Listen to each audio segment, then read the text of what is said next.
Buenos días, buenas tardes y buenas noches y bienvenidos nuevamente a Narradores del Misterio. Y en el día de hoy para tratar un tema que estamos seguros que os va a poner los vellos de punta. Porque nos vamos a ir al pasado, nos vamos a ir a mediados del siglo XX para tratar sobre un caso que dio muchísimo que hablar. Quizás podríamos decir un enigma de la historia que a día de hoy todavía sigue abierto. El caso Rosenheim.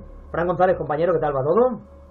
Pues muy bien, aquí tratando hoy quizás uno de los casos poltergeist, llamado así, que quizás causó más popularidad en el momento. Caso poltergeist que analizaremos pormenorizadamente porque se puede tratar desde muchos puntos de vista y diferentes y diversos puntos de vista y sobre todo quién o qué pudo provocar lo que allí sucedió. Silvia Rossi, ¿qué tal va todo, compañera? Muy buenas noches. Pues muy bien, aquí dispuesta a analizar este caso que, bueno, tiene su importancia porque fue el primer caso contrastado en el que entró en juego la energía eléctrica. Cuidado, también ahí tiene su punto clave importante. Imaginémonos lo que estamos diciendo con respecto a la energía eléctrica, que también estaba de por medio. Víctor Haas, compañero, ¿todo bien y preparado para este caso que estoy seguro que como investigador sería apasionante haber podido estar ahí con Hans Bender y poder investigar junto a él, ¿no, compañero? Muy buenas noches, así es. Haber estado ahí con Hans Bender, uno de los investigadores de lo paranormal más prestigiosos que ha habido en la historia, habría sido un auténtico placer, además para tratar un tema que a él personalmente le causó bastante dolor de cabeza. Bastante dolor de cabeza, bastante impacto. Hablamos de un despacho, una notaría, un bufete de abogados en el que repentinamente empiezan a acontecerse y empiezan a sucederse fenómenos paranormales de una manera peculiar. Teléfonos que no dejaban de sonar, luces que se encendían y se apagaban y que, claro, lógicamente la persona, el director de ese lugar en cuestión, ese notario, que se le conocía como tal, intenta empezar a conocer o a saber qué es lo que ahí sucedía. Fran González, compañero, ¿de qué estamos hablando? Claro, estamos hablando de esta notaría, este despacho de abogados de Rosenheim, una pequeña población de Alemania, donde pues en este bufete lo que empieza a ocurrir es que, como tú dices, empieza a sonar el teléfono, la centralita prácticamente se vuelve loca, hasta el punto de que el director del bufete pues decía que le sonaba como 80 o 90 veces al día en la jornada de trabajo. La fotocopiadora empieza a hacer fotocopias solas, las luces empiezan a fallar y lo primero que hacen es llamar pues a los técnicos de la empresa Siemens, que al parecer eran los que controlaban un poco todo el material electrónico de este bufete, para que ellos, bueno, lo primero que piensas, ¿no? Algo está fallando en todo el tema de la energía. Claro, algo está fallando y sobre todo, Silvia, lo más importante, ¿no? Algo que después de esos técnicos ir al lugar e intentar extraer conclusiones, pues son más espectaculares las conclusiones que los hechos en cuestión, ¿no, compañera? Correcto, piensa que la instalación era nueva, pero bueno, la Siemens no tuvo ningún inconveniente en registrar todo el cableado eléctrico y cambiarlo, pero los mismos operarios que estuvieron haciendo esos cambios y esas modificaciones y esas comprobaciones son los que empiezan a ver pues que los fluorescentes que han petado, que se han fundido, están retorcidos sobre sí mismos. Correcto. Que cuando lo cambian por bombillas, las bombillas estallan y los filamentos siguen intactos. Que en fin, que empiezan a ver que se abren y se cierran cajones. Lámparas que se mueven por sí solas como si estuvieran sucediéndose un terremoto en el lugar, ¿no, Silvia? Literalmente, ¿no? Precisamente, cuadros que giran en 180 grados y se ponen boca abajo. En fin, empiezan a suceder toda una serie de acontecimientos extraños, anómalos y que no dan abasto. Esto por un lado. Y luego el teléfono empieza a hacer llamadas por sí solo. Porque hay un problema con Telefónica que de hecho el señor Adam, el dueño del bufete, se plantea incluso poner una denuncia a la empresa Telefónica. Correcto. Porque está bueno, pues está recibiendo unas facturas astronómicas hasta que, pues deciden poner un registro en la compañía telefónica a ver cuándo y a dónde se hacían estas llamadas. Peculiar es este hecho que comentas tú, Silvia, porque el propio notario en cuestión dice que está dispuesto incluso a crear una asociación para proteger lo que sería la Ley Oficial de Protección de Datos, actualmente reconocida, pues ya en aquella época quería hacer algún tipo de ley o normativa para que se protegieran los datos de las personas, en este caso, porque él estaba sufriendo en su propio bufete que su teléfono no solamente se estuviera utilizando para realizar llamadas, sino que estaban recibiendo una cantidad de llamadas constantes que nunca tenían a nadie al otro lado. Además, no solamente eso, sino todos los acontecimientos, como bien comenta Silvia, que se estaban dando, fenómenos absolutamente fuera de lo usual. Víctor, cualquier persona que pueda realizar una investigación de esas características, pues lo primero que piensa es que, bueno, que un teléfono suene, pues puede ser algún gracioso que está haciendo, pues una de las suyas, ¿no? Pero cuando empiezas a ver lámparas que se mueven, cuadros que se salen de su sitio o se mueven sobre sí mismos, empiezas a ver todo esto, ahí es donde realmente hay que investigar y saber qué es lo que sucede, ¿no, compañero? Así es, sobre todo, además, uno de los hechos más fuertes que ocurrieron ahí, una lámpara de estas antiguas, de araña, creo que se llaman ahora mismo, que se movía, pero estas eran lámparas, estamos hablando de lámparas de 40, 50, 60 kilos, o sea, estas inmensas, y se movía pues como un péndulo de un lado a otro, brutalmente, y luego ya pasaban tantos fenómenos paranormales en el lugar, lo de las fotocopias que han mencionado los compañeros, lo de las llamadas de teléfono, que ya la gente que trabajaba allá en un momento llegó a decir, pues mira, es que esto ya es parte de mí, o sea, es que ya no me... Al principio, lógicamente, veían estos hechos y la gente pues se impresionaba, se impactaba.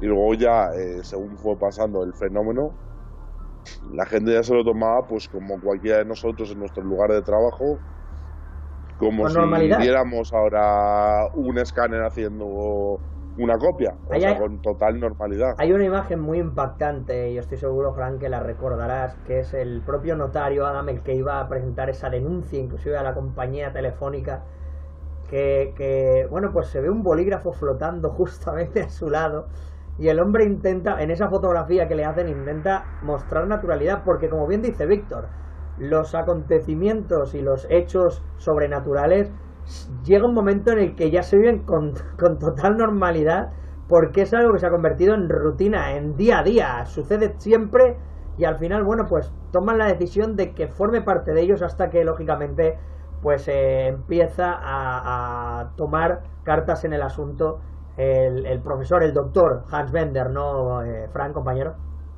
Claro, a ver, el hecho de que lo asumas no quiere decir tampoco que lo vivas con normalidad. Una cosa es, estoy asumiendo que esto pasa, pero cuidado, quiero dejar que esto pase, ¿no? Claro. Y aquí es donde interviene no este profesor, sino intervienen bastante científicos, ¿no?, a estudiar el caso. De hecho, es uno de los casos que tenemos más documentados de la época, ¿no?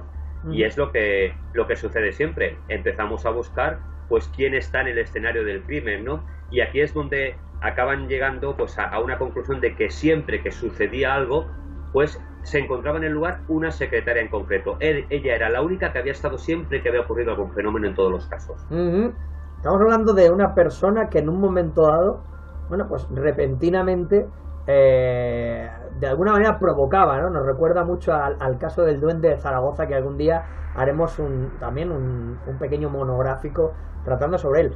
Pero Silvia, ¿podemos estar hablando de una persona que pueda llegar al punto de hacer acontecer todo ese tipo de sucesos? Hablamos de, si no me equivoco y no estoy mal informado, una secretaria de nombre Anna-Marie Michel, si no me equivoco, no, Snell en este caso. O sea, estamos hablando de una chica que estaba allí y que justamente cuando ella estaba allí era cuando todo acontecía. ¿Tú crees realmente que esto es posible, Silvia? Bueno, verás, la manera que lo hicieron fue que se dedicaron a dar vacaciones a todos los empleados, pero de uno en uno. ¿De acuerdo? Los mandaban a casa 2 o 3 días y luego los hacían volver. Y se dieron cuenta que, bueno, pues que realmente todo pasaba cuando estaba ella. Cuando ella estaba en la oficina era cuando pasaba. Cuando ella no estaba era cuando no pasaba absolutamente nada y todo se calmaba. Si es posible, obviamente es posible porque pasó. Esta era una chica de 19 años, aparentemente luego se hizo investigaciones, tenía una vida emocional bastante complicada. Y bueno, pues parece ser que ella generaba todo este fenómeno, por decirlo de alguna manera. De hecho, llegó un momento de que un día fue a buscar a su novio al lugar donde él trabajaba, que era una bolera, y todo el sistema eléctrico de la bolera se fundió, con lo cual el novio rompió con ella porque no quería problemas en el trabajo. Se dio el caso de que, aunque se estudió y se le hicieron varias pruebas, llegó un momento que los padres se negaron a que fueran más allá, porque se propuso hacerle hipnosis a esta chica. Y los padres de ella se negaron. Claro, se negaron porque ¿qué es lo que podría haber generado o motivado todos estos acontecimientos? Claro, a todas estas, después de muchos estudios, y Hans Bender en este caso con todos esos científicos que estuvieron en el lugar, sacaron 10 conclusiones claras, y si queréis las vamos a ir poniendo encima de la mesa. Literalmente, Hans Bender, la primera conclusión que extrajo fue que los fenómenos existían y que han sido observados y detectados por los instrumentos de medida. El segundo, no existen alteraciones magnéticas observadas que produzcan los fenómenos. Tercero, no se detecta ningún campo electromagnético intenso que produzca esos fenómenos. Cuarto, se producen variaciones de tensión que no proceden de alteraciones de ningún tipo de central transformadora. Quinto, no se registran fuentes ultrasónicas ni infrasónicas. Víctor, vamos a poner estos primeros 5 puntos, pero yo creo que son puntos lo suficientemente importantes y datos suficientemente importantes como para decir que estábamos delante de un hecho más que contrastado a nivel sobrenatural, ¿no, compañero? Pues sí, así es. O sea, Hans Bender, desde un primer momento que llegó al lugar, de ahí que dijera hecho lo del dolor de cabeza, sabía que algo extraño ocurría en este lugar. En un principio no se hacía ninguna hipótesis de que pudiera ser una persona, pero él lo que realmente hizo fue estudiar el caso en profundidad con todo tipo de aparatajes, mucho detector de campos electromagnéticos, ¿vale? Y la verdad es que se quedaba igual que como venía, pero los fenómenos seguían sucediendo. Fíjate, intentaba hacer pruebas psicofónicas, tampoco conseguía nada. O sea, realmente de ahí que le entraran esos dolores de cabeza. Además, en una entrevista hace unos años en una televisión alemana, él mismo llegó a confesar que no había habido nada que le hubiera dado tanto dolor de cabeza y jaquecas como este caso, hasta que finalmente consiguió andar con la clave. Los fenómenos, otro de los puntos es, los fenómenos se manifiestan controlados por fuerzas inteligentes. Ojo al dato. Los fenómenos son dinámicos y actúan sobre las masas. Las manifestaciones de los fenómenos es el resultado de una fuerza aperiódica y de breve duración. Los fenómenos observados desafían a las leyes conocidas, y un punto que para mí, Frank, creo que es de los más importantes, y es, no se detecta ninguna manipulación fraudulenta. Creo que poco más se puede decir, ¿no, compañero? Claro, aquí hay dos puntos, ¿no? El resumen de todo esto. Los fenómenos existen y no hay fraude sobre ellos. Claro, a partir de aquí es cuando, bueno, se busca esta teoría, lo ha comentado Víctor antes, y se llega a una conclusión, ¿no? Que es esta jovencita Marie, que bueno, por algunos motivos, bien por un desequilibrio emocional o físico, ¿no? También se hablaba de que tenía una especie de hipertensión, aunque quizás no tenga ninguna relación, pero su psique, de alguna manera, provocaba estos fenómenos, ¿no? Lo cual para mí, bueno, pues me lleva a dos conclusiones, ¿no? Diferentes totalmente. Una, ¿realmente ella fue la que pagó el pato de todo lo que pasaba? O en el caso de que todo esto fuera así, ¿cuál es el poder de la psique humana? Cuidado, Silvia Rossi, compañera, en conclusiones, hablamos de alguien que tenía unos poderes extrasensoriales llevados al extremo, como tú bien dices, que los padres incluso frenaron las investigaciones porque no sabían si al final su hija se iba a convertir en un conejillo de Indias, o simplemente la culpabilizaron porque no tenían otra manera de saber qué era lo que estaba aconteciendo. Silvia. Bueno, uno de los estudios que le hicieron, se dieron cuenta de que cuando se producían estos fenómenos y ella estaba como tensa, llegaba a tener grandes poderes de clarividencia, grandes momentos de clarividencia. Estamos hablando de Dawn. Cuidado, estamos hablando de Dawn. Es un punto muy interesante. Víctor, después de todo lo que hemos comentado, todo lo que hemos compartido, los argumentos del propio Hans Bender sobre este hecho, ¿tú qué opinas? ¿Crees que al final Anne-Marie simplemente fue cabeza de turco, o estamos hablando de alguien con unas capacidades innatas fuera de lo usual que al final fueron frenadas por parte de sus propios padres cuando no permitieron que se continuara estudiando lo que sucedía cuando ella se encontraba en el despacho en cuestión, compañero? Hombre, yo aquí lo que creo, me viene a la cabeza una historia que hablamos hace unas semanas sobre ellas, las hermanas Fox. Me parece algo, de algún modo, un caso bastante similar, que de algún modo también se intentó silenciar, que no descarto que ella tuviera esos poderes mentales para poder mover los objetos, pero vamos, a ella se le realizaron de hecho distintas pruebas en la época, pruebas como si era capaz de adivinar algo que había en una carta. No recuerdo ahora el nombre de cómo se llama el experimento, pero vamos, le ponían una carta. Cartas Zener. Esto es. Y ella, normal, pues no adivinaba absolutamente nada, ¿vale? O sea, seamos claros. Y de algún modo ella fue la cabeza de turco, fue justo la persona que pillaron ahí metida y a la que culparon de todo.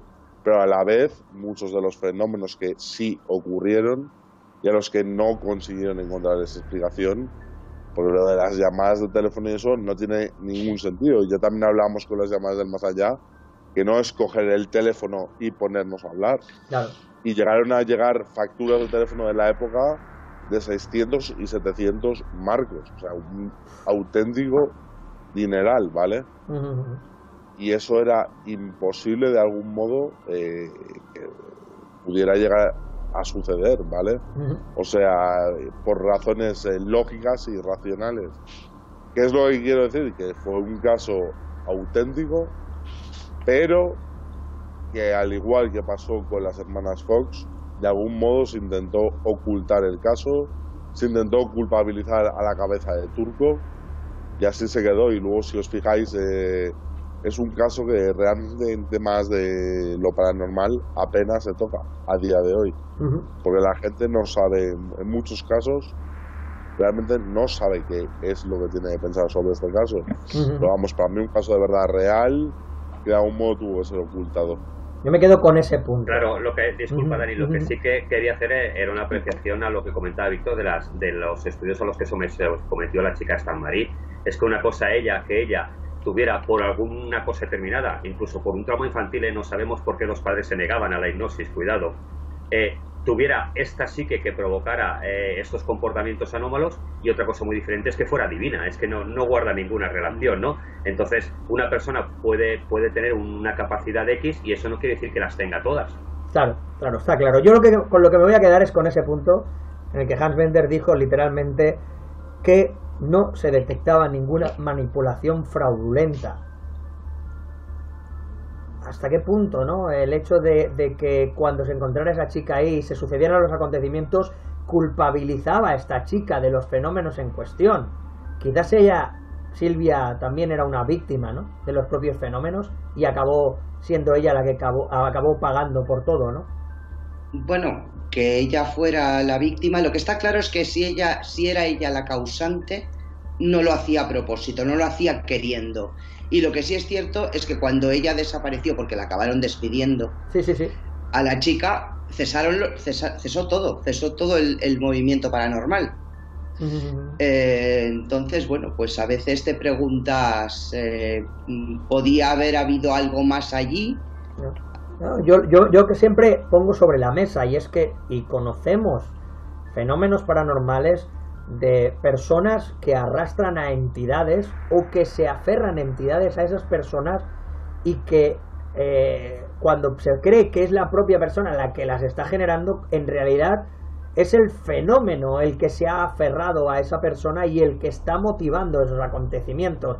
Con lo cual, desde mi punto de vista, creo que, bueno, muy interesantes todos los puntos que hemos relatado sobre este caso Rosenheim, pero creo que algo se escapó, algo se dejó, en este caso, en el aire, y muy importante, ¿no? Hans Bender, que ya no está entre nosotros, estoy seguro de que allí donde se encuentre ahora tendrá muy claro qué es lo que sucedió en aquel caso tan espectacular, uno de los casos mayor documentados de la historia del fenómeno sobrenatural, llamémoslo si queremos fenómeno poltergeist. Si os ha gustado este vídeo, darle like, suscribiros al canal, que es muy importante para todos nosotros, y comentar libremente lo que queráis ahí en ese casillero, porque para nosotros también es muy interesante saber vuestras opiniones. ¿Creéis realmente que ella fue la culpable? Anne-Marie fue la culpable de todos esos acontecimientos.